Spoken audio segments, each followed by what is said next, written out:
మరి ఏం చేశాడో ఏమో అంటే ఏం లేదు, పరిశుద్ధాత్మ మనం అట్లా ఆకర్షిస్తాడు. కరడు కరడును పిలుచును.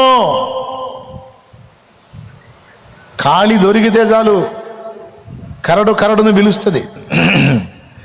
ఏకాంతంలో ఉంటాడు ఆయన, ఆకర్షిస్తూ ఉంటాడు. రావచ్చుగా మందిరానికి, నేనున్నా కదా, రా రా రా రా అంటుంటాడు. నీ లోపల ఆ కోరిక కలుగుతుంటుంది.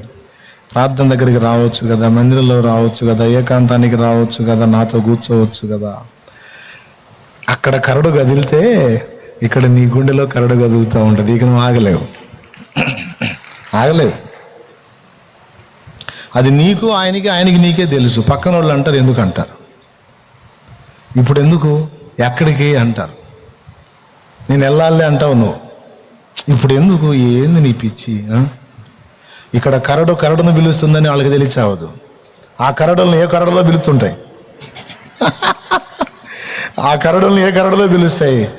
నీ కరడును ఆయన కరడు పిలుస్తుంది, నీ అలను ఆయన అల పిలుస్తుంది. తమ్ముడా, ఉండలేవు నాన్న నువ్వు ఆయన కలుసుకోకుండా,